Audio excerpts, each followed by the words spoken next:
a gente convidou todo mundo a fazer uma pequena fala de até 10 minutos sobre algum recorte desse tema que seja mais caro ao seu trabalho.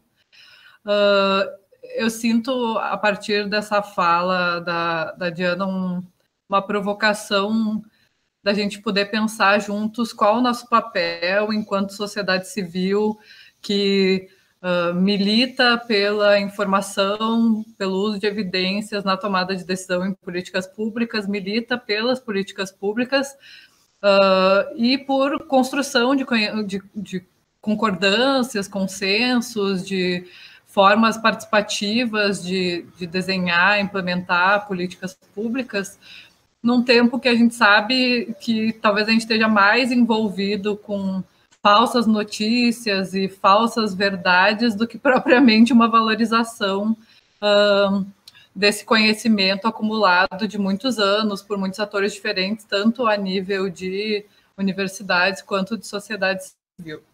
E acho que o objetivo da gente fazer essa conversa entre instituições da sociedade civil que estão nessa pauta e abrir isso para vocês hoje no webinar é realmente um objetivo de somar forças, pensar agendas comuns.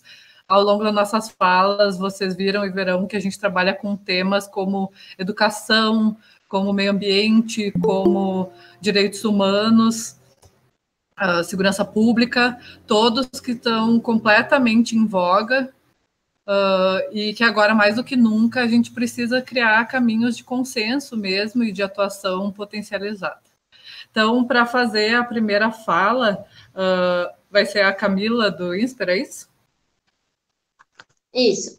Obrigada, Laura. A Camila vai falar um pouquinho sobre evidências no ciclo de política pública. E só pedindo quem chegou agora, bem-vinda. A nossa regrinha aqui é desligar o microfone e deixar a câmera desligada para correr o melhor possível o pronunciamento. E quem quiser enxergar a Camila novamente, é clicar no nome Camila e botar um pin fixando ela ou clicar 2 vezes no ícone C. Pode começar, Camila. Obrigada, Laura. Acho que a Diana já explicou muito bem da onde que... Acho que o quadro grande da onde a gente parte, mas o que eu queria trazer para vocês aqui um pouco é como que a gente organizou que a evidência entra no que a gente está chamando do ciclo de política pública, que seria o ciclo que o gestor percorre na elaboração de uma política pública. A gente estava conversando ontem para organizar a fala de hoje e uma coisa que eu queria já deixar bem claro para vocês, que isso é uma visão analítica que a gente fez para facilitar, acho que, o nosso pensamento, entender onde que a evidência entra. A gente não acha que tudo sempre corre certinho assim, mas acho que analiticamente é uma ferramenta importante. E depois eu vou pedir a Laura para compartilhar com todo mundo esse ciclo. Eu acho que é bem interessante, assim, ajuda a organizar. Qual que é a ideia do ciclo? A gente o gestor vai partir de um problema social, de alguma coisa que ele quer resolver, e aí ele vai terminar numa solução e na certificação dessa solução. E ao longo desse percurso, ele vai usar a evidência científica várias vezes. E diferentes tipos de evidência.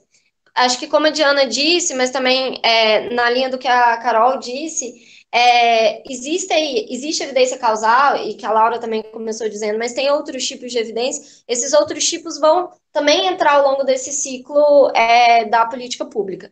Então, o gestor começa com um problema social que ele precisa fazer um diagnóstico desse problema, ele precisa saber como... Ele precisa definir bem esse problema, ele precisa saber como que essa questão está evoluindo, quais são as consequências para a sociedade disso. Posto esse diagnóstico, ele parte então para a mobilização dos atores chaves. Quem são as pessoas que estão envolvidas, que estão sofrendo ou que poderiam contribuir para a solução daquele problema. Na sequência, ele vai, então, tentar fazer um mapa de determinantes do que está causando aquilo. E aqui, de novo, acho que um pouco da importância de existir a evidência causal. Mas seria uma ideia de identificar o que está afetando aquele problema, para daí sim ele poder desenhar uma solução, ele poder fazer um conceito teórico dessa solução, mas também a gente pensa até numa avaliação ex ante aqui, de fazer uma avaliação ex ante de um possível programa e tal. E uma vez desenhado esse programa precisa ser testado numa escala de piloto para você saber se ele tem uma boa relação custo-benefício, se ele é eficiente, se ele está de fato alcançando o impacto que você esperaria. Dado isso, você vai para o campo, você vai implementar, e aí o campo traz outros desafios. Uma coisa é o programa desenhado em Brasília, na hora que ele vai chegar nos municípios, vão ter outros desafios. Você vai ter evidências do campo, você vai ter uma importância do monitoramento para você saber o que está de fato acontecendo, como que está sendo a implementação, e isso você vai levar ao aperfeiçoamento do próprio desenho. E por fim, e aí assim, isso vai e volta um pouco. Então, a implementação vai te trazer evidências de que você precisa ir e voltar lá no teu desenho e modificar. Aí, você modificando, você tem novas análises de custo-benefício. Isso tudo vai indo e vindo, mas sempre alimentados por evidências que às vezes são causais, às vezes não são causais, mas de novo aquilo que a Diana disse, que para a gente evidência é um fato incontestável. E para a gente importa pouco, eu acho que tem, para além de sempre a evidência estar ligada a uma ideia de avaliação de impacto, também tem uma coisa da evidência ser sempre o número. Não é sempre o número, pode ser outras coisas. O formato da evidência importa pouco. A grande questão é esse conceito que a Diana disse do fato que é indiscutível. Então, você está implementando, vem informações, você altera o seu desenho, você faz novas análises de custo-benefício, até que você tem um programa robusto que você decide certificar. E aí, aqui, para a gente, que entra a grande importância da avaliação de impacto aleatorizada, e ela aqui dá como se fosse um carimbo final num programa robusto, num programa que está implementado em larga escala e etc. Então, essas 7 etapas seriam as 7 etapas que o gestor percorreria. E aí, uma coisa que eu acho que é importante quando a gente discute bastante e da visão que a gente tem, o protagonista desse processo é sempre o gestor público. Cabe à sociedade civil e aos cientistas, e talvez aí o aviso maior para os cientistas, eles têm um papel secundário no sentido que eles estão provendo a evidência. Mas não são eles que estão guiando o processo é guiado pelo gestor público, é ele que está percorrendo esses 7 passos e pedindo ajuda para conseguir as evidências que ele necessita. E aí vem uma coisa que eu acho que aí eu já faço o gancho para o que a gente vê das limitações do uso da evidência nesse ciclo. Acho que a primeira delas é que são muitos tipos de evidências que são necessárias. A gente parte, e aí quando eu compartilhar o material com vocês, a gente tem 7 etapas, e dentro dessas 7 grandes etapas, a gente tem 24 microetapas. Dentro dessas 24 microetapas, eu tenho evidências que poderiam entrar ali. Então, são muitos tipos de evidência, não é só avaliação de impacto, acho que todo mundo aqui concorda com isso. Tem vários tipos de evidência que entram ao longo do ciclo inteiro. Então, isso já é um desafio. O outro desafio é que o cientista está produzindo a evidência dele, e essa evidência nem sempre, quer dizer, grande parte das vezes, não é exatamente o que o gestor precisa para preencher, para responder a pergunta dele. Então, tem um caminho a ser percorrido entre a evidência que o cientista produziu e o que o gestor, de fato, está querendo responder.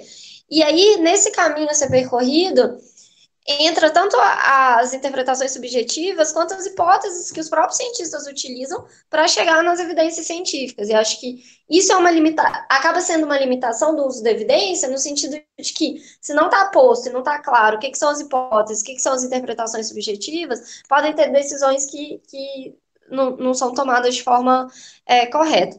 Para além disso, mesmo que o cientista conseguisse responder uma partezinha do que o gestor precisa, vão ter perguntas que vão ficar sem resposta. A ciência não tem resposta para tudo. E, por fim, acho que uma coisa que é importante é a questão um pouco da validade externa dessas evidências. As próprias avaliações de impacto, e a gente trabalha aqui com muitas avaliações de impacto, a gente sabe que tem uma questão de contexto, tem uma questão de validade externa, de que aquilo ali é válido para aquele momento, naquela implementação. Então, isso é outra limitação do uso da evidência no ciclo, de política pública, porque aquele gestor pode estar pegando uma evidência internacional, ele vai tentar traduzir isso para o contexto dele e não vai ter validade externa. Então, isso é outra limitação. Mas eu acho que para a gente, acho que o jeito que a gente tem pensado muito a questão da evidência e que a gente tem batido muito na tecla é o protagonismo do gestor nesse processo. A gente entende que o gestor precisa ser empoderado para...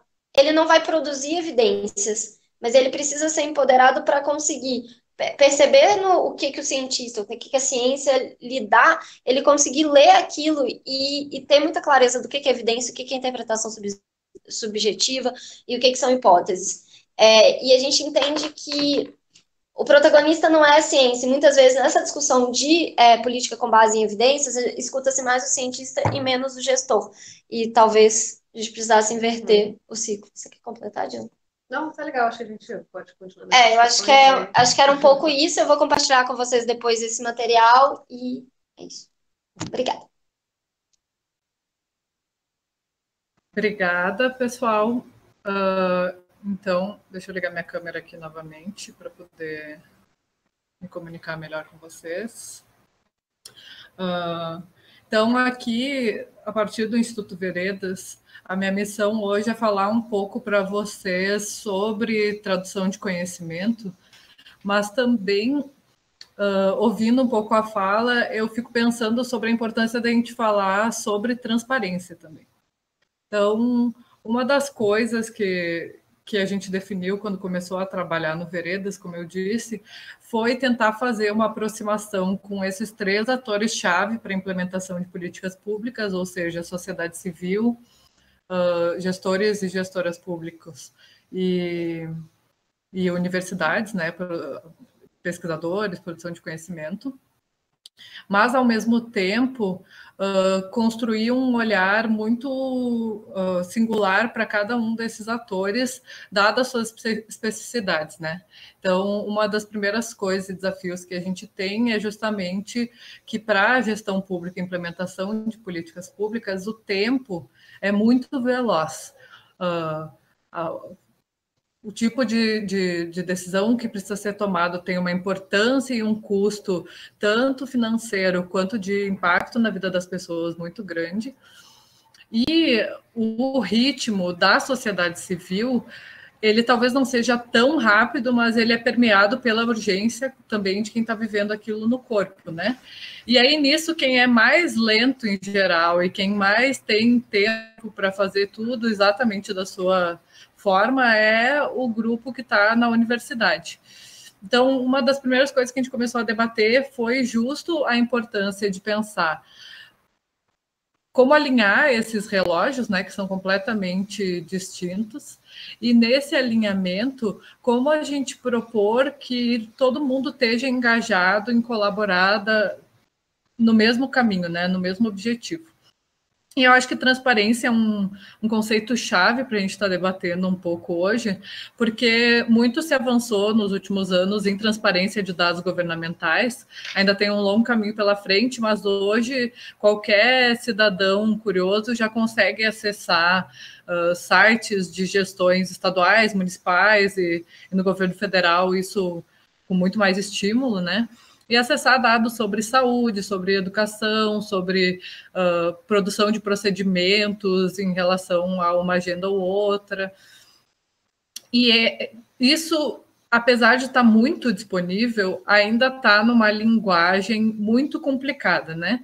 Então, uma pessoa curiosa que estiver disposta a estudar vai poder acessar todos esses dados e montar umas planilhas de Excel e tal, mas convenhamos que a maior parte da população, e eu me incluo nisso, não tem tanta amizade assim com Excel, não gosta tanto desse uso de planilhas complexas e de ter que extrair fórmulas para conseguir chegar a conclusões.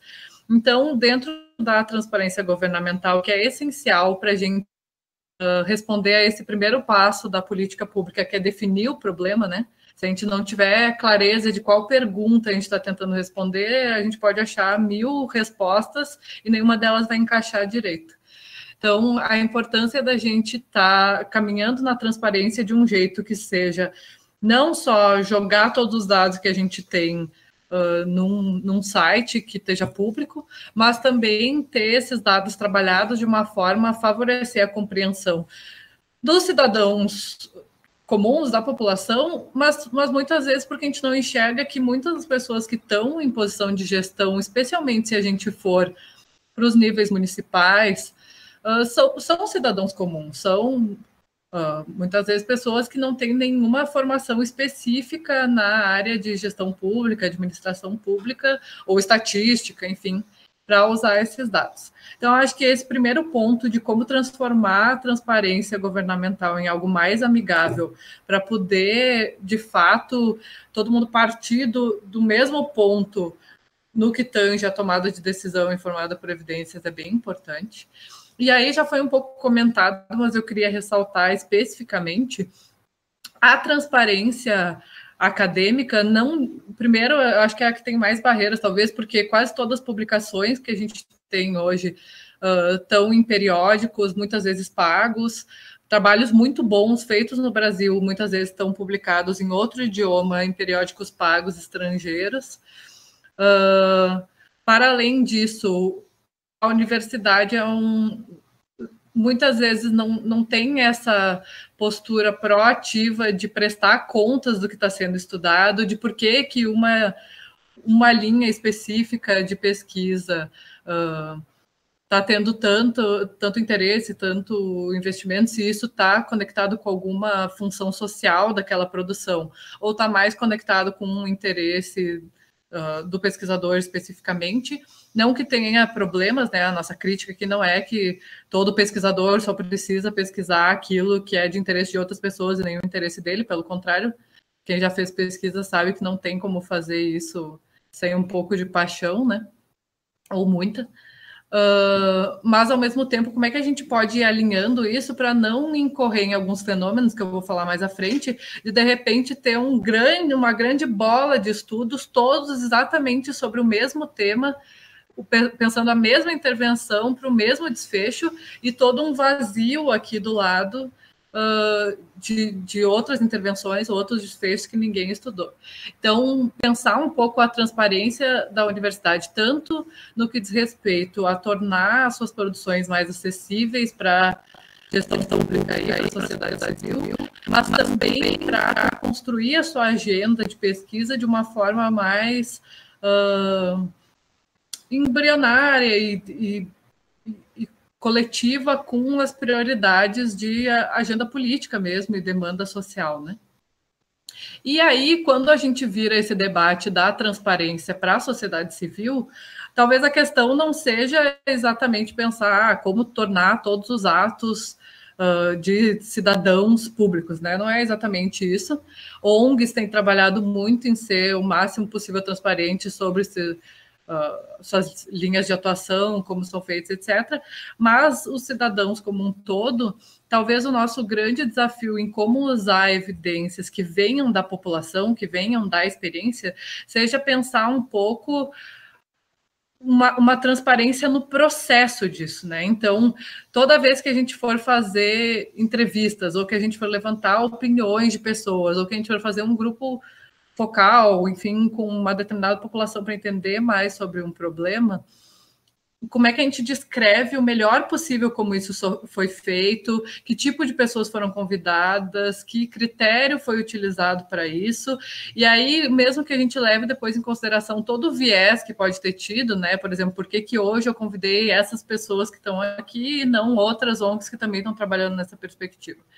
Bom, convidei por uma questão de afinidade, por uma questão de proximidade, de conhecer antes o trabalho, e o mesmo pode ser feito quando a gente tentar usar evidências locais.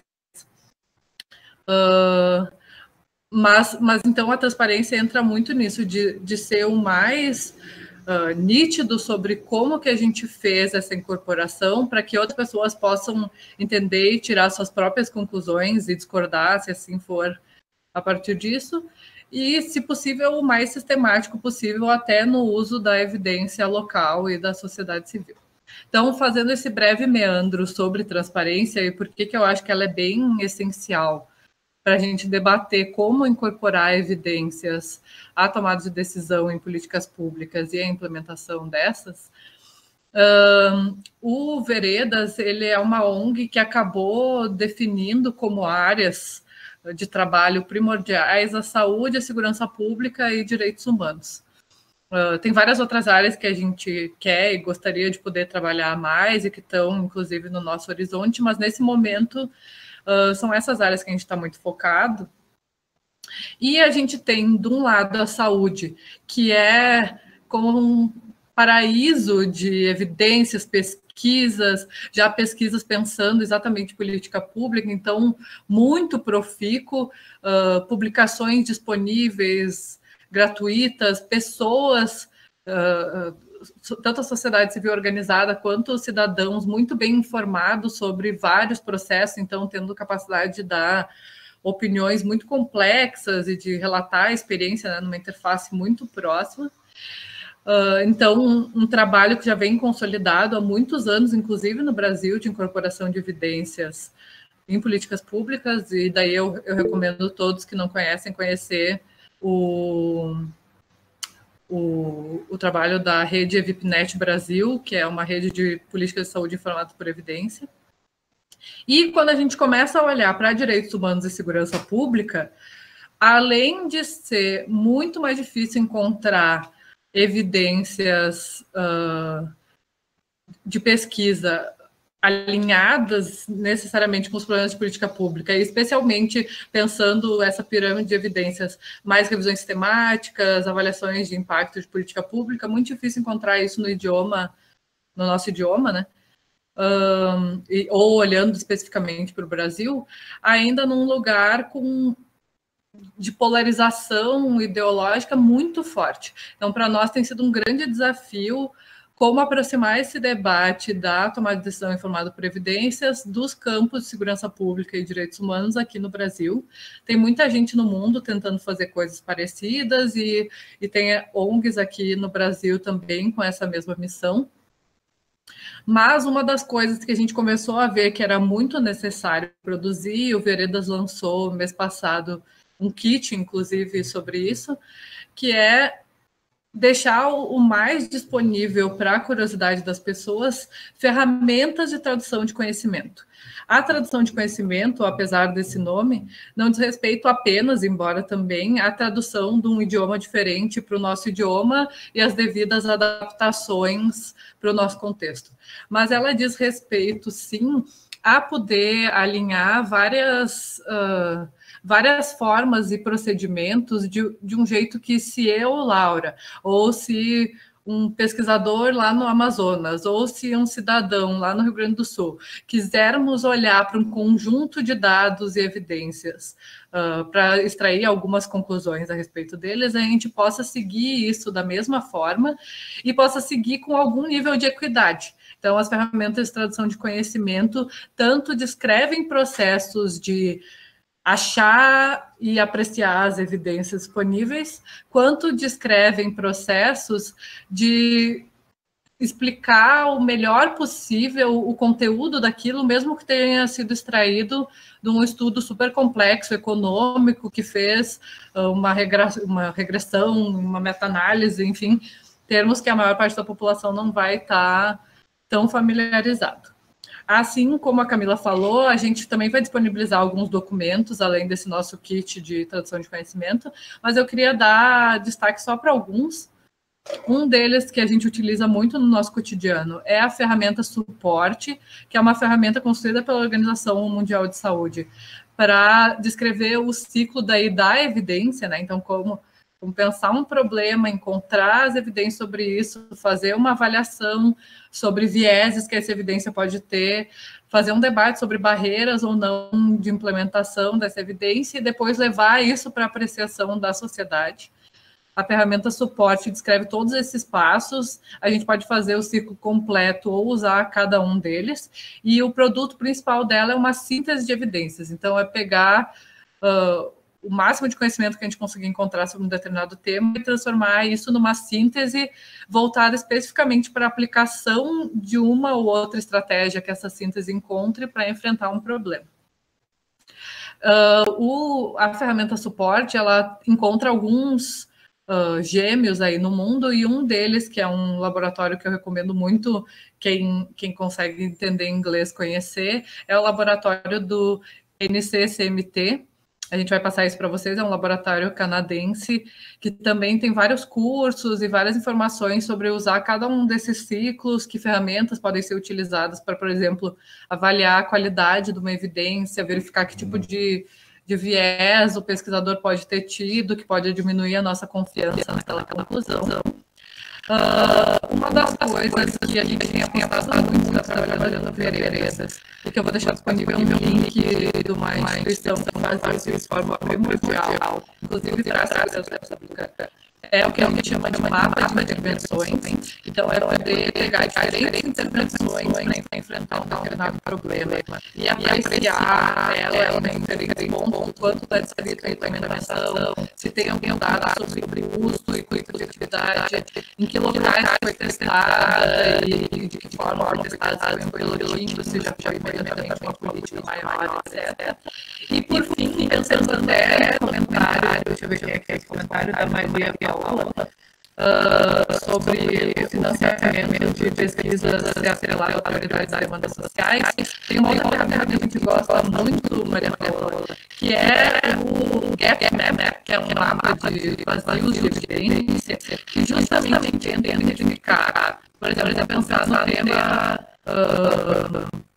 HIV e AIDS. Então, a gente quer saber tudo que tem de produção sobre HIV e AIDS, intervenções que diminuíram a incidência, que melhoraram o comportamento de prevenção, que melhoraram a resposta ao tratamento para pessoas que têm HIV e AIDS. E aí, esse mapa de laboratório de evidência consegue situar, planificar tudo que se encontra de estudos sobre esse tema e mostrar exatamente o que eu vinha falando antes sobre onde tem uns grandes vazios que a universidade talvez deveria estar focando mais, e pensando até nisso que a Camila e a Diana falaram sobre a provocação de evidência e inovação, né? Então, a gente também não precisa começar a criar ideias do nada, mas a gente também pode começar a inovar olhando para cruzamentos entre intervenção e resultados que ninguém conseguiu olhar antes.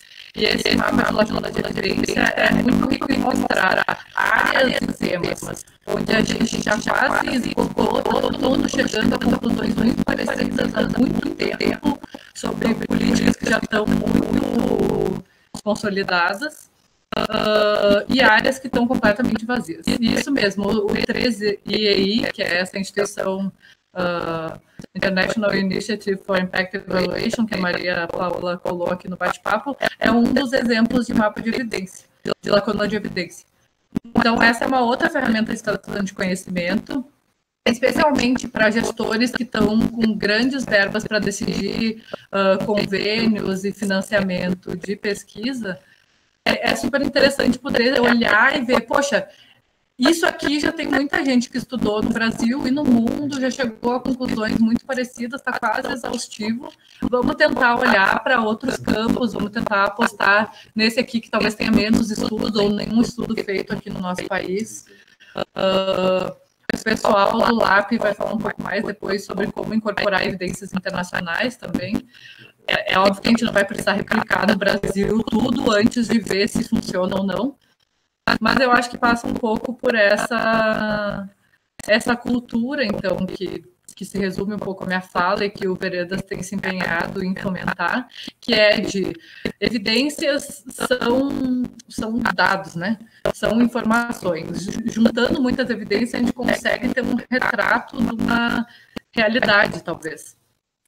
Mas esses dados precisam estar transparentes e disponíveis, e nisso a gente avançou em colocar eles na internet, por exemplo, a nível governamental. Ainda tem muito que avançar a nível de pesquisa, mas além de estar disponível, precisa estar acessível, precisa ser compreensível. E aí que entra a importância da tradução de conhecimento e de ferramentas que nos ajudem a várias pessoas, não importa a formação de base delas, e entendendo aí, como eu disse, que gestores públicos não necessariamente são PhDs em administração pública, né?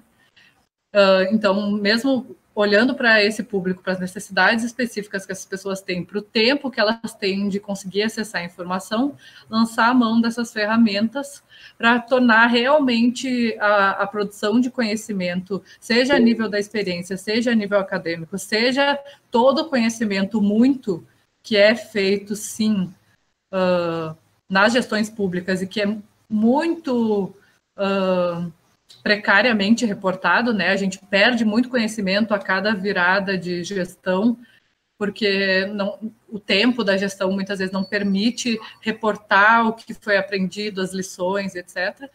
Mas todas essas formas de conhecimento poderem ser realmente democráticas, e aí, quem sabe, a gente conseguir avançar em consensos e em defesas comuns de políticas públicas. Então, era um pouco isso que eu queria falar. Agora eu vou passar a fala para a Carolina, que vai contar um pouquinho sobre as avaliações de impacto de políticas públicas na perspectiva do J-POL. Obrigada. Bom, maravilha. É muito interessante isso, porque eu acho que complementa bastante o que eu vou comentar agora. O trabalho do J-POL nessa criação da cultura de evidência e avaliação no setor público e no terceiro setor em geral é um pouco mais específico, é um pouco mais focado nas avaliações de impacto de políticas públicas e programas sociais. Eu queria começar contando para vocês por que o J-POL acredita que avaliações de impacto de políticas públicas e programas sociais ajudam no combate à pobreza e no desenvolvimento. As avaliações de impacto, elas contribuem em 3 sentidos. O J-POL acredita que avaliações de impacto, elas ajudam os gestores a tomar decisões mais informadas sobre um programa específico.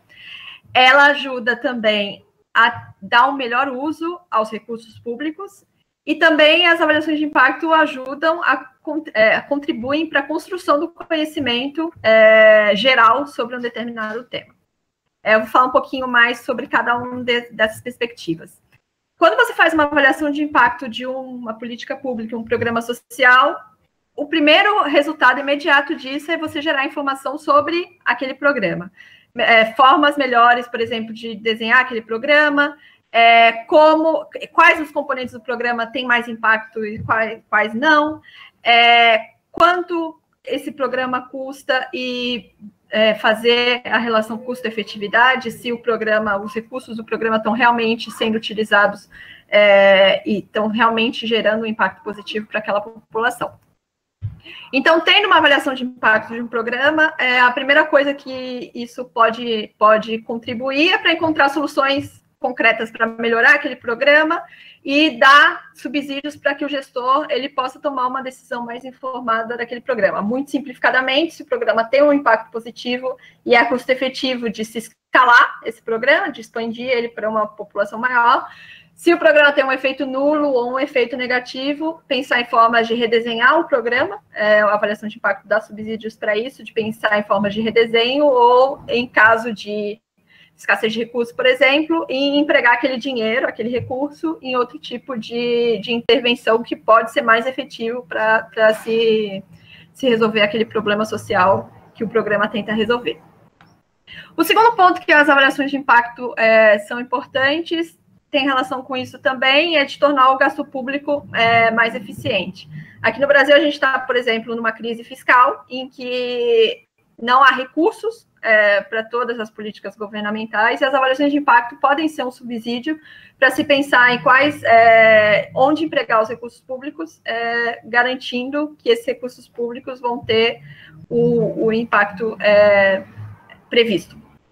Então, é muito útil uma avaliação de impacto, saber quais programas realmente têm o efeito esperado, para a tomada de decisão em relação ao orçamento, alocação de recursos e quais programas deveriam receber mais recursos por serem mais efetivos, quais programas deveriam receber menos recursos ou não receber recursos porque não são efetivos.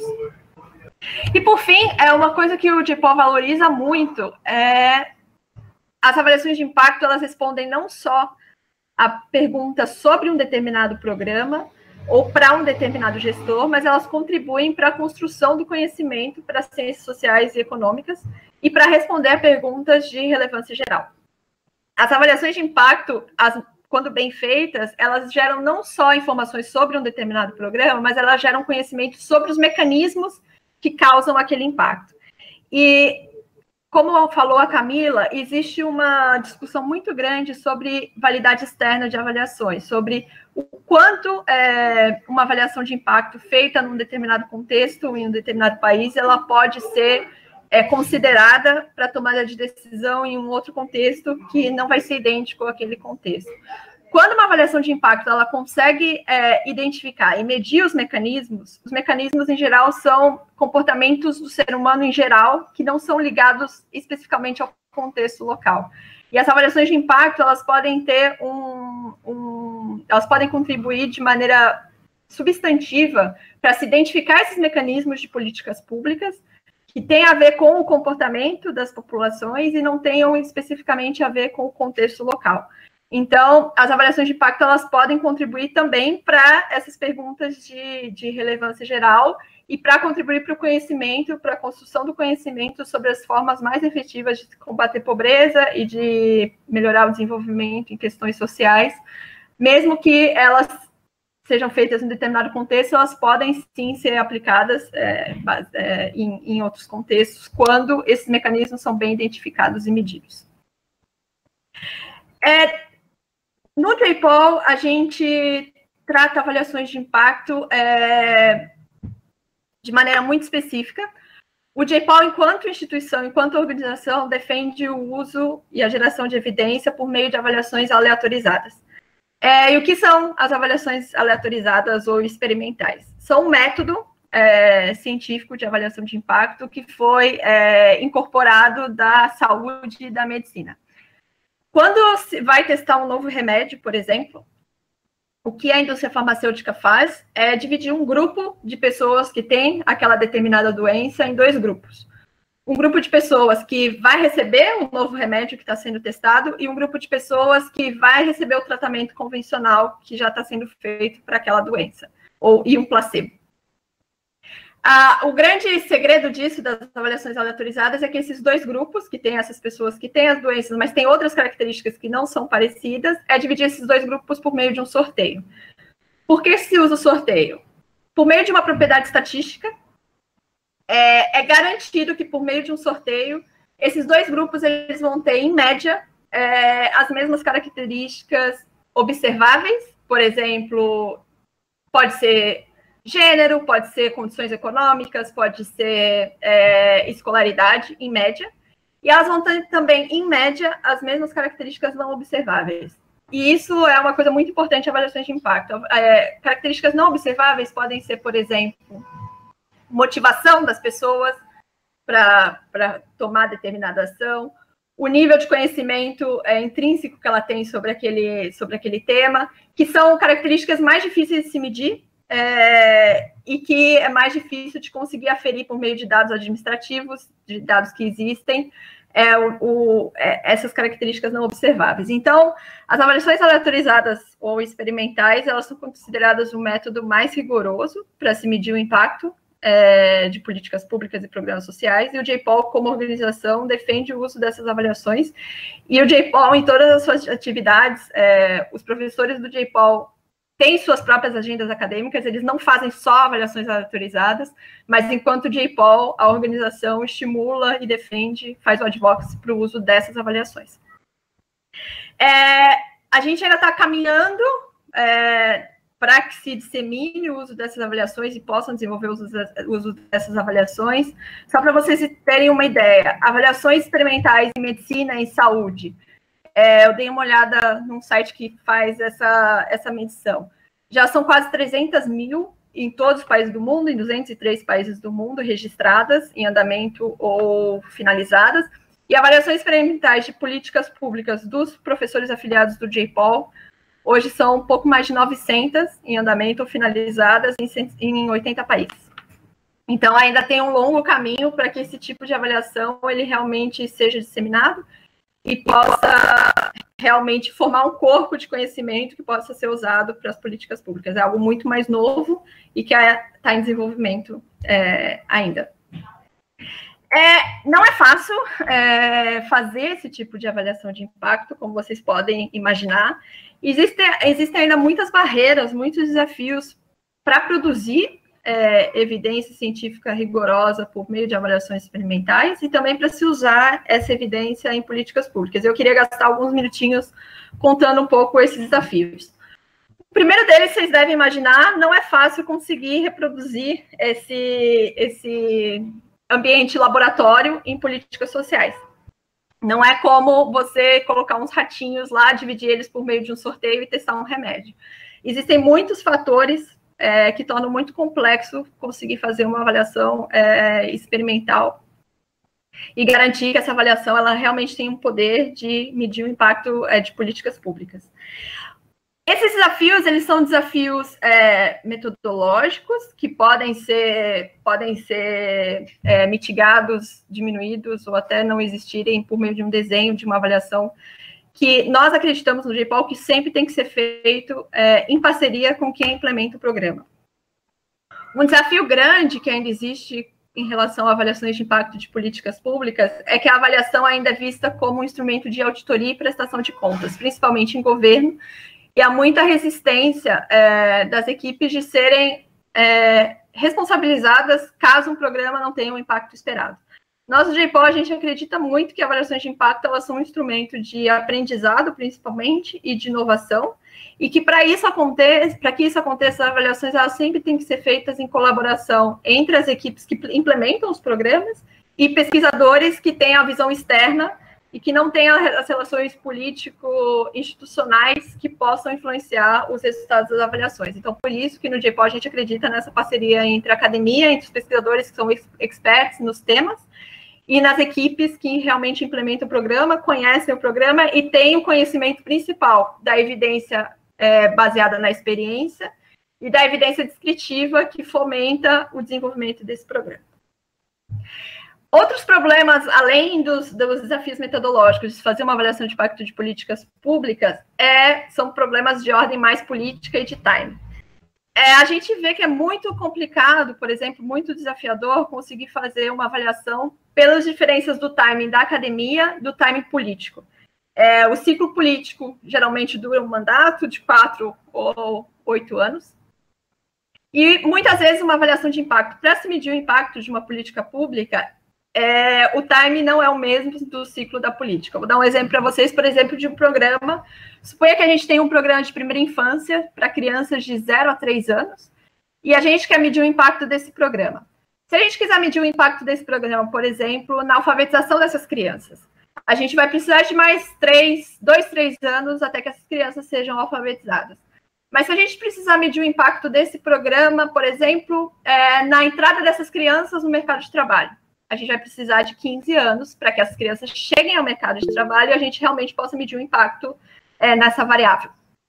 Então, o timing de avaliações de impacto... Muitas vezes alguém fala que... As pessoas falam que avaliações de impacto, elas são muito demoradas, muito longas, mas muitas vezes o que acontece é que é preciso esperar o impacto acontecer para que ele possa ser medido. E esse é um desafio, em geral, que avaliações de impacto têm. Existem também as limitações políticas e éticas. Algumas vezes não é possível fazer um sorteio entre as pessoas que recebam ou não recebam o programa. Por exemplo, não é ético se um programa ele tem recurso para que todas as pessoas que poderiam ser beneficiadas serem beneficiadas pelo programa. Não faz nenhum sentido formar 2 grupos em que metade das pessoas não vão receber o programa só para que se meça o impacto, se faça uma avaliação de impacto. Mas o que acontece é que muitas vezes os programas eles têm recursos limitados e eles têm uma lista de espera de pessoas que não podem receber o programa num primeiro momento por questões de custo, por questões de orçamento.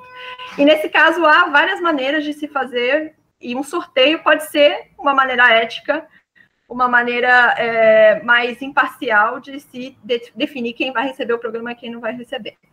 No JPOL, a gente também faz muitas avaliações em que a definição entre esses 2 grupos se dá por meio de fases. Então, no ano 1, o grupo vai ser o grupo de tratamento, e aí no ano 2, as pessoas que não receberam o programa no grupo 1, no ano 1, podem receber o programa no grupo 2 para garantir que todas as pessoas, todos os beneficiários vão receber o programa e que uma avaliação de impacto não seja um empecilho para que as pessoas possam receber o programa, mas nós temos uma grande preocupação com esses limites éticos também das avaliações de impacto experimentais e garantir que as avaliações elas só sejam realmente feitas quando existe um espaço político e ético para isso.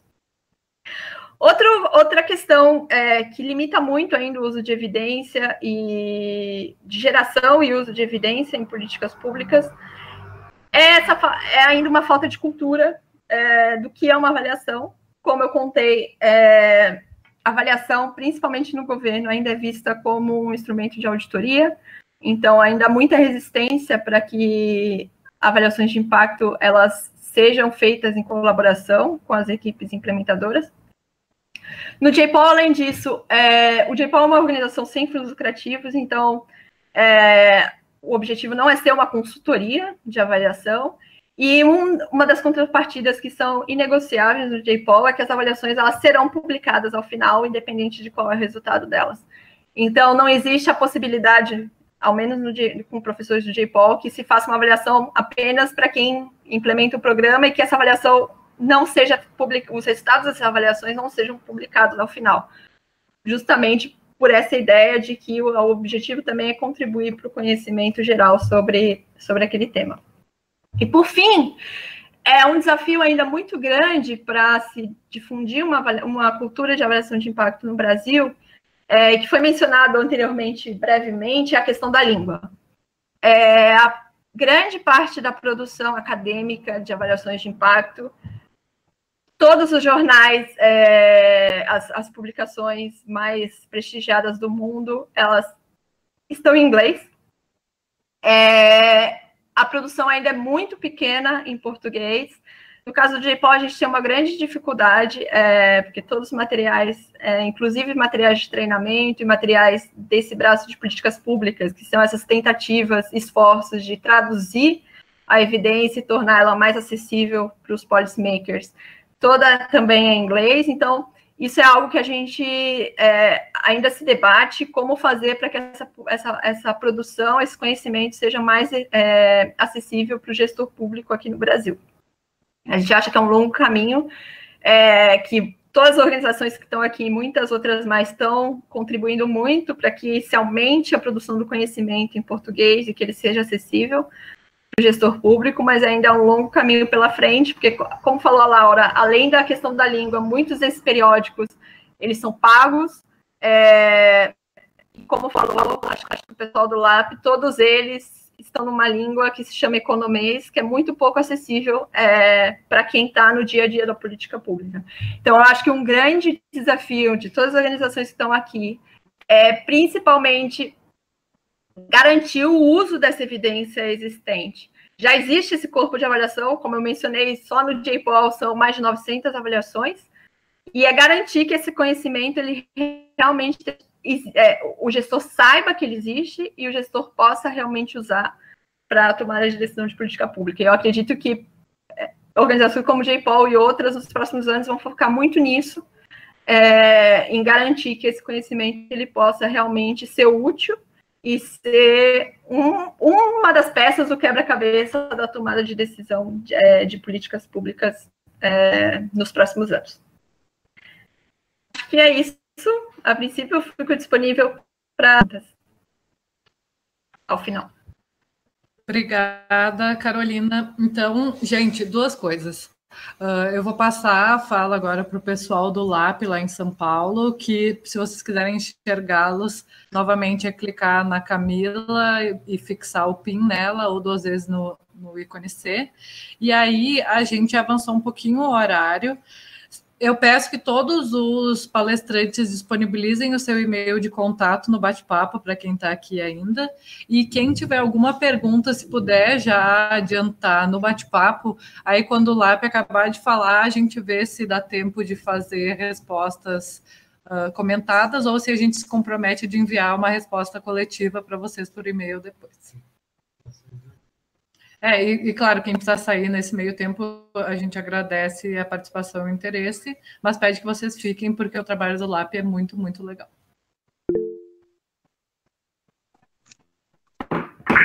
Vocês me ouvem bem? Tá funcionando bem? Tá.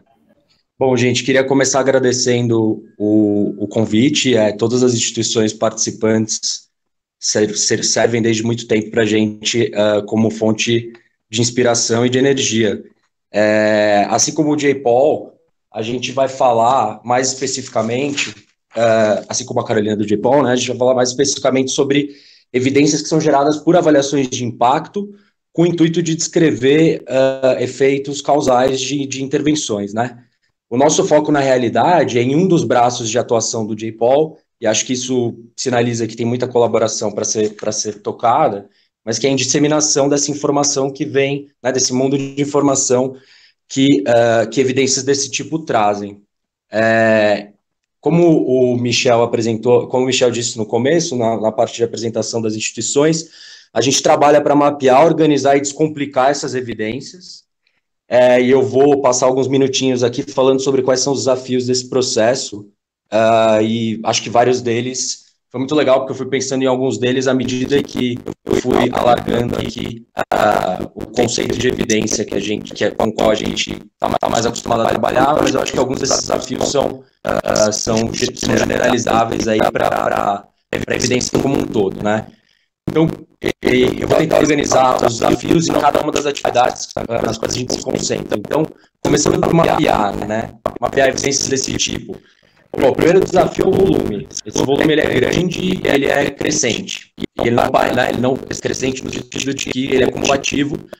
Saem, sei lá, se você focar nos 20 maiores journals da nossa área, né, essa área que publica evidências desse tipo, a cada ano você tem 2.000 artigos sendo publicados que trazem algum tipo de informação desse tipo. Então, o volume é muito grande, muito difícil acompanhar isso sem um esforço coletivo. Essa informação está dispersa, a gente já falou da linguagem técnica e do fato dela estar em inglês, isso também são desafios, né? E ainda na área de mapear, e aí uma provocação, na verdade, para a Jenny e para a Camila, como você define um critério mínimo de incontestabilidade, né? Ou critério mínimo de qualidade para incorporar, para dizer que você incorpora e que você não incorpora nesse mapa, nesse mundo aí que você está fazendo. Isso é bastante difícil e abre espaço para a entrada de interpretação, né? A gente quer ficar no campo de objetivo, inclusive por uma questão de responsabilidade, né? Então, definir um critério de qualidade mínimo para incluir essas coisas no mapa é um outro desafio que a gente que vem perturbando a gente bastante nos últimos meses. Agora eu vou passar para a segunda tarefa, né, organizar essa informação. A gente está muito acostumado a falar de intervenções de visitação, muito acostumado, né? Quer dizer, a gente já ouviu falar uma vez de transferência condicional de renda, são termos com os quais a gente acaba lidando bastante, a gente tem um vocabulário próprio e a gente tende a pensar em categorias. A gente que trabalha com isso, né, tende a pensar em categorias de intervenções, em como fazer essas coisas fazerem sentido, né? Essa categoria de intervenções. A verdade é que a gente não tem muito insumo para saber como as pessoas pensam sobre esse assunto, né? Como uma pessoa, um gestor e uma pessoa da sociedade civil de maneira geral agruparia essa informação em categorias de intervenções que têm um determinado impacto sobre variáveis nas quais a gente está interessado, né? Então, para dar exemplos, a gente fala de programas de incentivos para professores. Será que a gente não quer ser mais específico? Programas de incentivos financeiros, incentivos em termos de estabilidade de carreira? Será que isso é relevante? Será que isso abre espaço para interpretação? Qual é o jeito mais objetivo de apresentar isso? E qual é o jeito mais colado na maneira como as pessoas não acadêmicas pensam, né?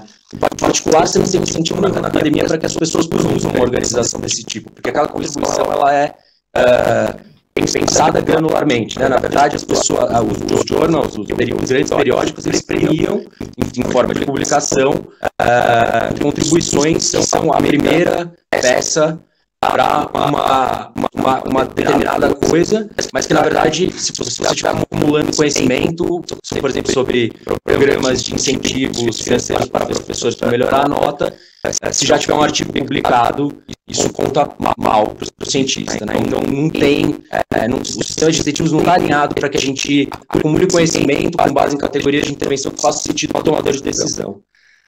Ainda na parte de organizar, e aí voltando a maneira como o Instituto Ayrton Senna apresentou o Círculo de Políticas Públicas, a gente não tem e esse não, né, na verdade, a gente não tem uma super clareza de quais são os problemas sociais que podem ser de interesse para um determinado tomador de decisão, né?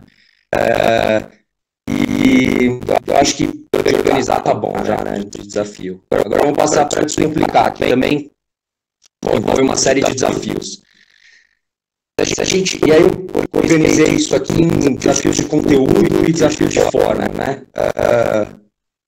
Em termos de conteúdo, agora a gente vê técnica, né? As pessoas, a gente passa, gente que estuda estatística, passa 3 anos para entender direito, ou achar que entendeu o que é intervalo de confiança, e a gente quer simplificar, a gente quer descomplicar, mas a gente não quer empobrecer a afirmação. E a gente está muito acostumado a pensar na nossa responsabilidade de dividir essa informação de uma maneira que contemple a complexidade dela mesmo, né? Então, como é que a gente descomplica sem empobrecer? Dando um exemplo, uma coisa pode ter impacto positivo, esse impacto pode não ser significativo, mas ele pode ser grande em relação a uma média, ou, né, ele pode ser um impacto que é quantitativamente grande, mas ele não é significativo, o que significa que existe uma probabilidade que a gente considera muito grande de ele ser um acaso estatístico. A gente comenta isso, a gente não comenta, que peso dá para isso, enfim. Então, assim, se você quer achar um balanço ótimo aí entre uma coisa que seja descomplicada, mas que não seja um empobrecimento da informação. Em relação ao conteúdo ainda, e aí eu volto para uma coisa que a Diana falou, que talvez o pessoal não conheça, que é essa What Works Clearinghouse, né? Nos últimos anos, essa ideia de um approach tecnológico para políticas públicas e problemas sociais pegou muito, né? E é óbvio que seria maravilhoso se você tivesse um menu de coisas e que te falasse exatamente o que funciona em cada contexto. Isso provavelmente é incompatível com a complexidade do mundo social, talvez seja compatível com o mundo biológico, né? Acho que a Carolina falou sobre 300 mil avaliações nessa área mais voltada para saúde pública e medicina, né? Então talvez isso seja compatível com lá, a gente fala, o remédio A funciona para resolver tal problema. Eu não sei se isso é compatível com o volume de evidência que a gente tem, ou com a complexidade do objeto com o qual a gente lida. Mas o desafio aqui, na minha opinião, é como fugir desse modelo de receita de bolo, né?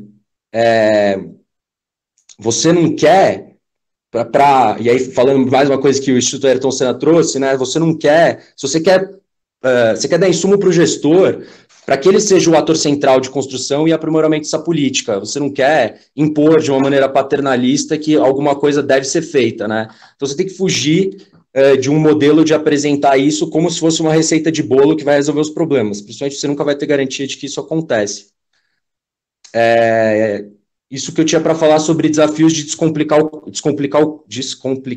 o conteúdo associado a essa informação. Do ponto de vista de forma, né, eu acho que você tem um desafio muito grande, que é a gente não tem muita certeza sobre qual é a afinidade que o público potencial tem com gráfico, por exemplo. Eu fiz graduação em Ciências Sociais e o pessoal, realmente, se o professor desenhasse um gráfico na lousa, o pessoal ficava incomodado, e tinha até uma coisa de fazer um ponto com isso, sabe? Não, nós não gostamos de gráfico, a gente acha que isso é um empobrecimento da realidade de alguma maneira. Eu acho que a gente não, e aí vai muito na linha, de novo, do que o Instituto Ayrton Senna falou, que eles estão tentando entender, que é como está rolando esse processo de olhar para a evidência, né? Evidência na ordem do dia, como eles falaram. Qualquer relação dos gestores com formas gráficas, por exemplo, de explorar esse conhecimento. Eles incorporam, se a gente falar que o impacto é positivo, mas não significativo, essa informação é incorporada de alguma maneira.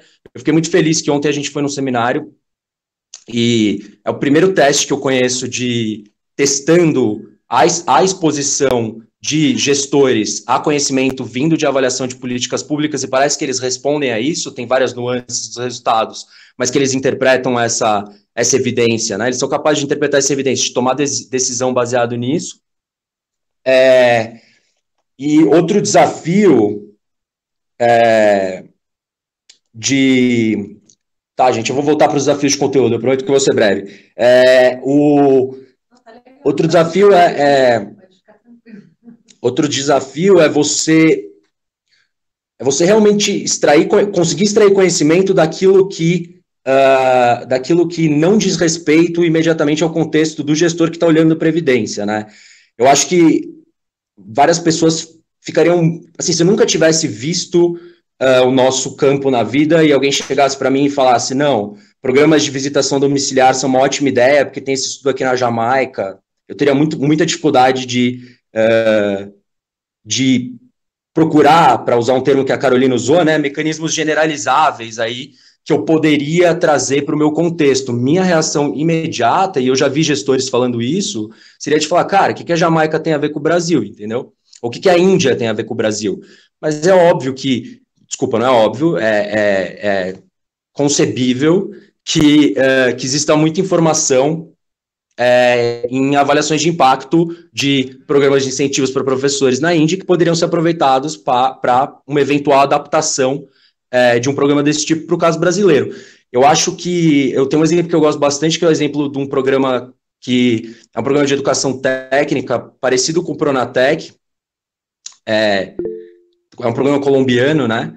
E esse programa é um programa de educação técnica que fez um esforço explícito para coordenar o treinamento dos jovens, né, a formação profissional dos jovens com a demanda dos mercados de trabalho locais onde estavam os centros de treinamento, né? Então eles mandaram um questionário para as firmas perguntando, vocês precisam do quê? Vocês querem receber que tipo de empregado, com qual tipo de especialidade? Esse programa teve um impacto bastante grande, foi uma avaliação inclusive financiada, não sei se financiada pelo J-POL, mas com certeza tem material muito bom do J-POL sobre essa avaliação na Colômbia, desse programa. E o Pronatec, hoje, né, o Pronatec foi criado há aproximadamente 10 anos, hoje, está saindo pesquisa mostrando que aonde o Pronatec engajou nesse tipo de articulação com o mercado de trabalho local, ele teve mais impacto, né?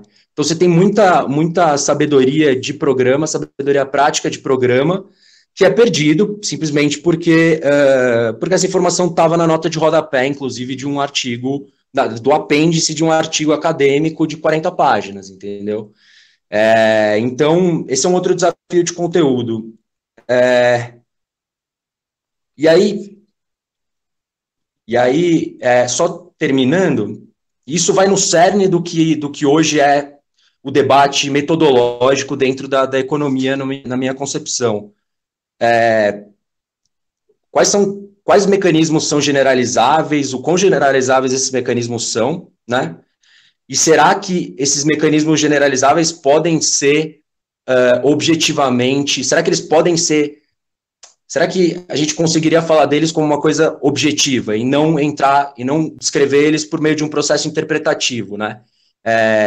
Que é uma coisa que iria para fora da definição do Instituto Ayrton Senna, por exemplo, do que é evidência, né? Do que não suscitaria dúvida nesse sentido. Você quer acrescentar alguma coisa, Zinho? Eu acho que legal, até eu vi que apareceu uma pergunta, não é uma resposta direta, né, mas do papel da comunicação, mas acho que assim, a gente tem tentado cada vez mais, e aí acho que esse também aí é um grande desafio mais na ação do que do cenário que a gente vive dessas evidências, que a gente precisa integrar outros campos do conhecimento, seja o campo prático dos gestores, ajudando nesse processo de como que é a forma que faz sentido organizar, ou qual que é a informação que está contida nesses estudos de caso de política pública que realmente poderia ser utilizada. Então, até já deixo um convite de quem se interessar em entrar em contato e e quiser contribuir, mas não só da gestão do campo prático, mas também de outros campos de conhecimento, até como colocaram, da comunicação, assim, a comunicação é extremamente importante, né, a gente tem que cada vez mais envolver pessoas que têm especialidade nesse campo, assim, porque afinal a gente domina esse conteúdo, mas e talvez domina escrever um artigo que satisfaça o público que a gente está acostumado, assim, mas claramente o campo não está sabendo se comunicar com, enfim, a sociedade civil de forma geral, né? Então, e acho que tem muita organização e é muito legal. Acho que assim. Desculpa interromper, acho que o campo não tenta, na sua maior parte, assim, não existe incentivos para que isso aconteça, não existe interesse, tem algumas iniciativas interessantes, né? E só definir o campo que a gente está falando é o campo da produção acadêmica. O campo da produção acadêmica, economistas voltados principalmente para produzir academicamente para esses periódicos que a gente está olhando, entendeu? E é legal ver, assim, que essa coisa, né, tu comentou que é um dos objetivos do J-PAL, que tem crescido em diversas organizações que trabalham no campo, de incorporar mais componentes e pessoas de comunicação mesmo para pensar como fazer isso.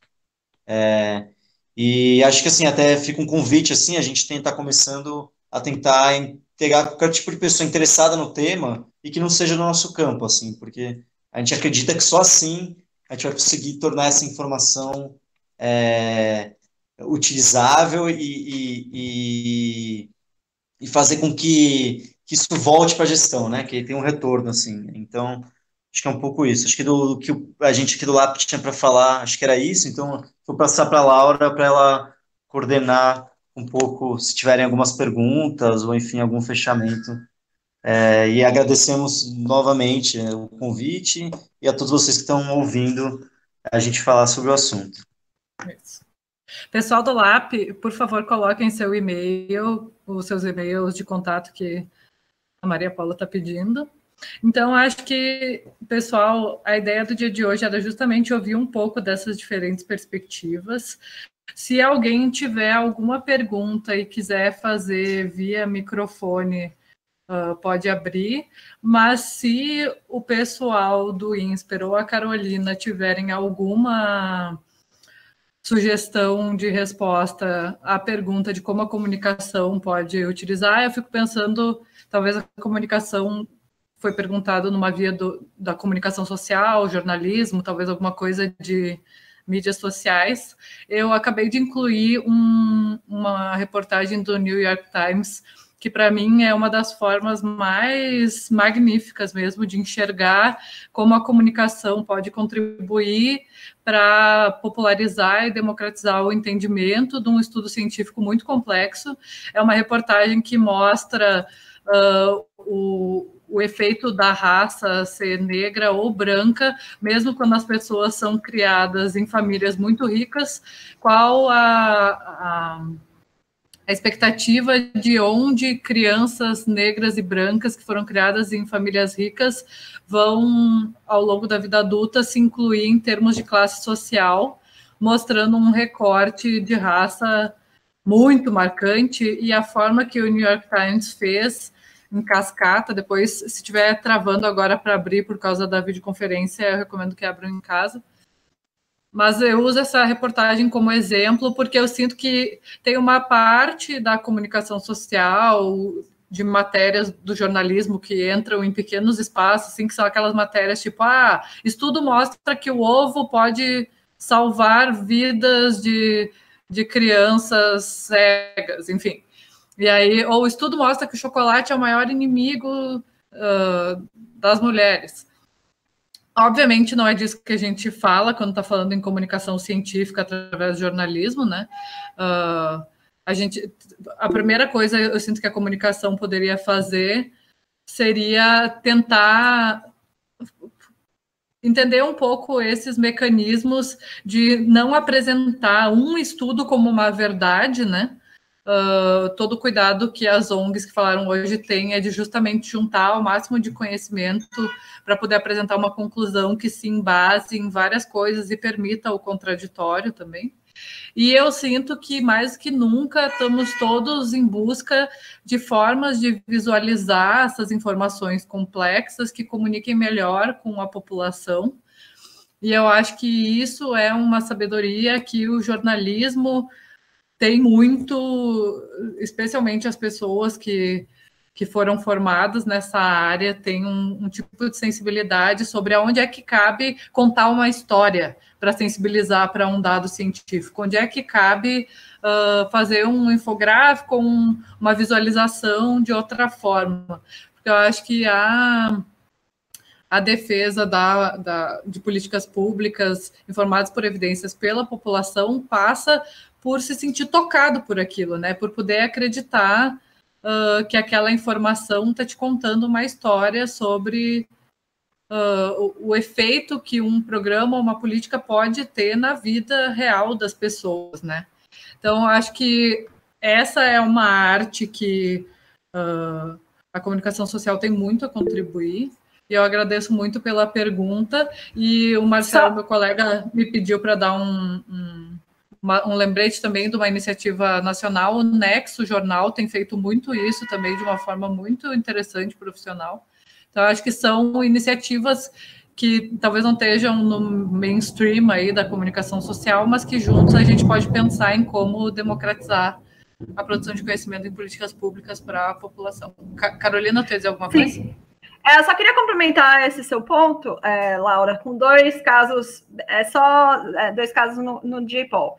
Primeiro, o J-POL é uma organização de 15 anos, mas faz 3 anos que criou uma equipe de comunicação, que acho que é justamente por essa necessidade, por ver que não são os economistas que vão nos ajudar nisso, mas sim as pessoas da comunicação social que realmente têm esses recursos e essa sensibilidade, como a Laura falou, de contar uma história por meio de um estudo.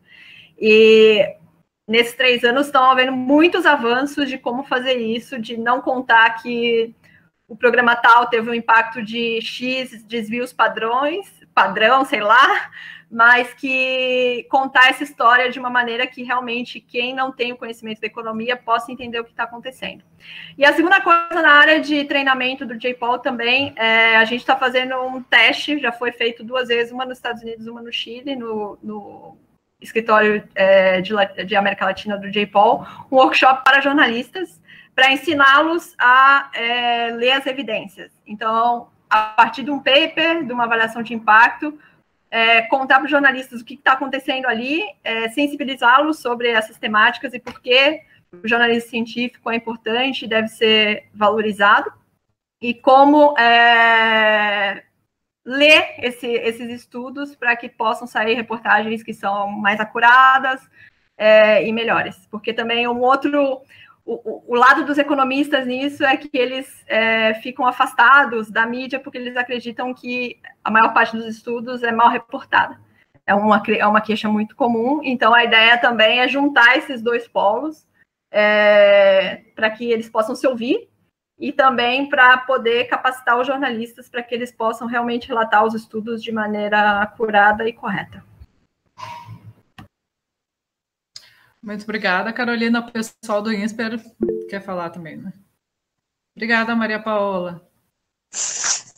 Bem, então, alguns comentários. Então, em primeiro, reagindo à pergunta diretamente colocada, quer dizer, a nossa ideia de radicalizar é um pouco só para deixar claro que nessa coisa de evidência tem essa mistura de fatos com interpretações e com hipóteses. Não é assim... Às vezes vem uma ideia de que não, agora é uma verdade cabal, não, a gente está só querendo chamar a atenção de que existem... O que é parte verdade, na verdade, é pouco, né? Provavelmente se a gente fosse...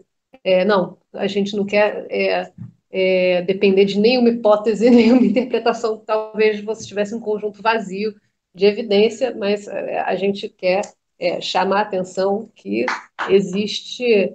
subjetividade, sim, e que isso tem que estar claro, e qual que é, né? E agora, para classificar, bom, dado isso, então, como é que a gente classifica? Aí a gente tem usado não sei se vocês conhecem, uma escadinha do Nesta.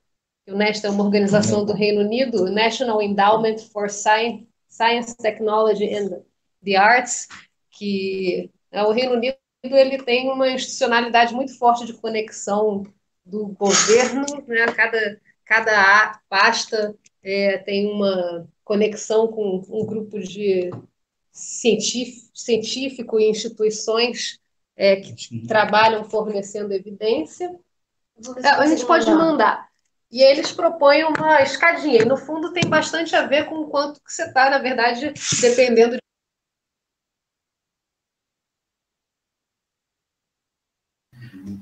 Gente, o microfone caiu. O Zinho precisa. Zinho, Michel, o microfone caiu. O microfone caiu. A gente não está escutando vocês.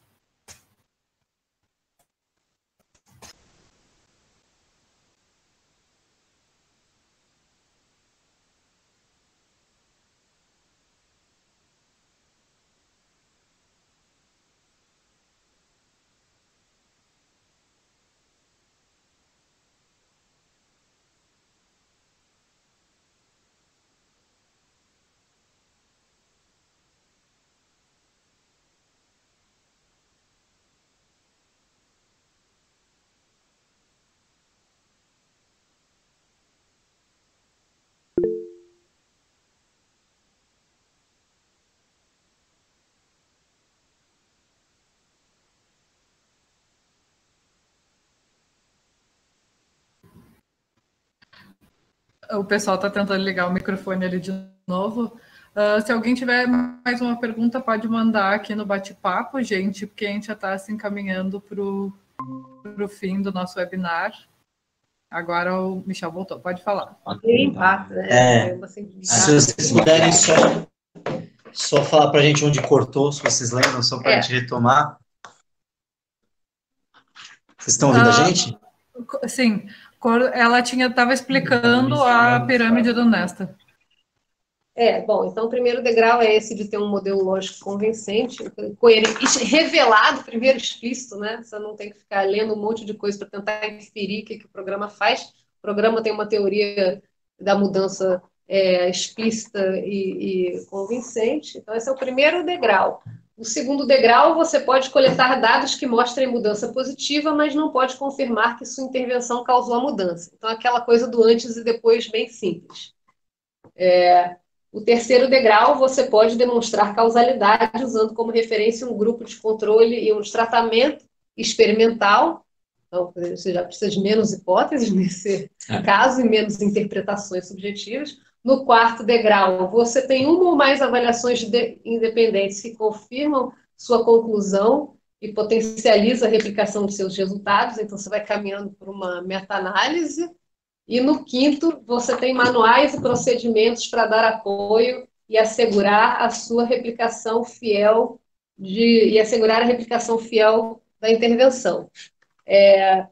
Que eu acho até muito legal eles colocarem esse quinto, porque às vezes eu acho que na avaliação de impacto a gente dá pouca atenção para implementação.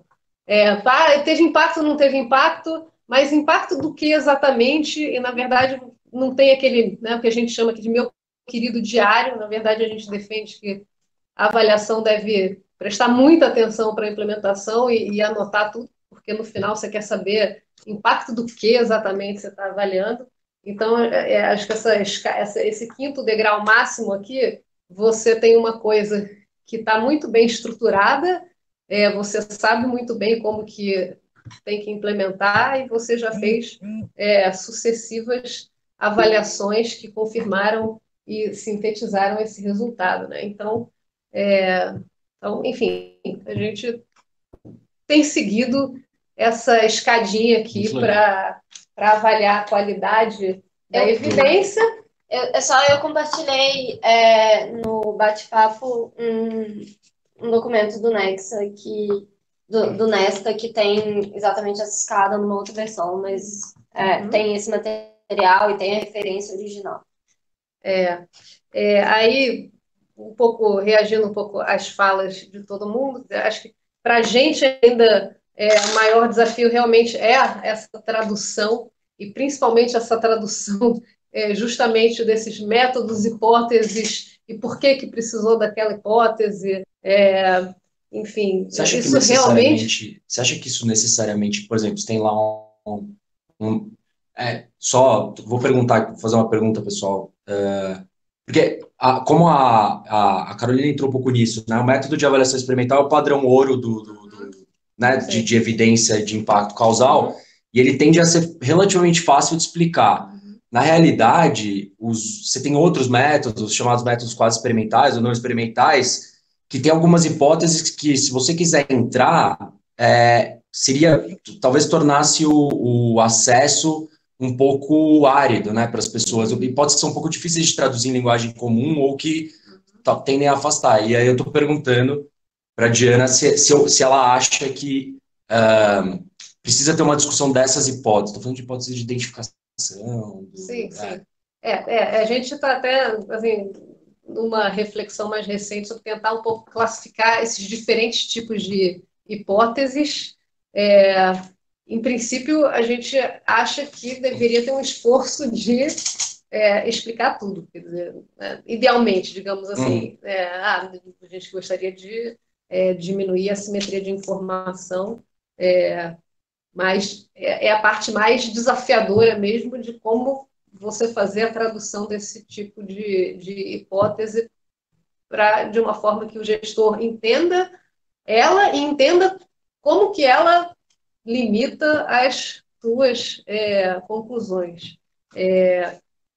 Né? Então, nessa parte, acho que na parte de como traduzir o conhecimento científico, a parte metodológica acho que é mais difícil. A parte de apresentação de um resultado e interpretação de um resultado, acho que a gente acha mais fácil, já avançou bem. Quer dizer, quando tem um impacto lá em desvios padrão, qual é o significado desse impacto? Quanto tempo que, por exemplo, o Brasil leva para evoluir, né? Da gente, né, por exemplo, tem um programa que tem um ponto de impacto de 5 pontos na escala Saeb. Em quantos anos o Brasil leva para subir 5 pontos na escala Saeb? 5 pontos quanto que isso representaria de uma distância entre quem está pior e quem está melhor? Quanto que isso representa? Quanto que o Brasil melhorar 5 pontos na escala Saeb, traduzindo isso para uma escala PISA, faria o Brasil subir em posições? É um pouco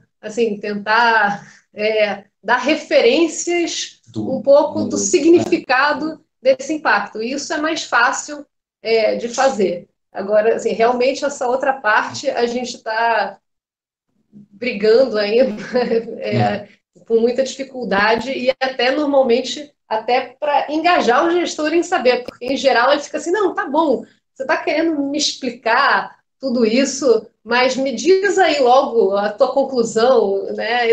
Às vezes ele não quer nem saber, ele quer que o cientista dê a conclusão para ele, e a gente tem feito um esforço de, pelo menos, nos propormos a sermos o mais, pelo menos está lá, assim, tá escrito, assim, se a pessoa vai, mas não tome isso é uma verdade absoluta e tal, e até didático, entender por que uma avaliação experimental é uma melhor que uma avaliação não experimental, enfim.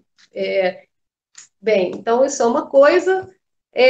Achei muito legal essa fala de avaliação de impacto em parceria com quem está desenvolvendo o programa, porque muitas vezes a avaliação de impacto é vista meio que como uma sentença de morte ou de vida do programa, e a gente acha importante reforçar o lado de que a avaliação de impacto é um instrumento até para melhorar o redesenho do programa, né? Normalmente o programa teve um investimento muito grande, então às vezes um número, e às vezes um número que você vai ver nem foi tão bem calculado assim, mas só teve uma avaliação daquele programa que alguém jogou um número lá e aí de repente o programa acaba, quer dizer, e aí você não consegue, e aí o gestor às vezes não quer nem fazer a avaliação porque ele fica com medo, então tirar esse status de avaliação como é aqui que vai decidir se você vai viver ou morrer, acho que ajudaria bastante nessa parceria entre quem está avaliando e quem precisa da avaliação. E aí... E aí só uma última coisa assim, que eu acho que muito legal esse esforço de estar todo mundo aqui, porque eu acho que ainda está faltando no Brasil, tem na Europa, a Comunidade Europeia tem isso, Reino Unido tem isso, e que está faltando um pouco aqui, é um pouco da coordenação aqui desses esforços e de uma conexão com o setor público. Então, é legal aqui já a gente está se conhecendo, sabendo da existência, mas, quer dizer, como que poderia estar mais perto, assim, ter uma conexão mais próxima do nosso trabalho com o trabalho do setor público. Então, acho que é um desafio que eu coloco aí para todos nós. Agradeço o convite. E a gente só pede desculpas pela confusão do áudio no começo, mas tecnologia às vezes dá uma prejudicada. Mas muito obrigada mesmo pelo convite, a gente ficou super feliz de participar. Legal. Obrigado, gente. Bom, gente, então, com um pouquinho de avanço, mas porque a conversa estava muito boa mesmo, a gente acaba o webinar agradecendo todo mundo que esteve presente ao longo dessas 2 horas, as instituições que se disponibilizaram a conversar com a gente, e acho que o nosso caminho, a partir dessa proposta, é justamente construir essa agenda comum que a Diana sinaliza, de complementação de esforços, né, de identificar a potencialidade de cada um dos trabalhos. Então, muito obrigada, Carolina, Michel, Flávio, Diana, Camila, Marcel e Davi, que estão aqui comigo também. E continuamos certamente nessa pauta, resistindo, caminhando juntos e mantendo contato. Muito obrigada. Confiram Obrigada nossas a todos. páginas.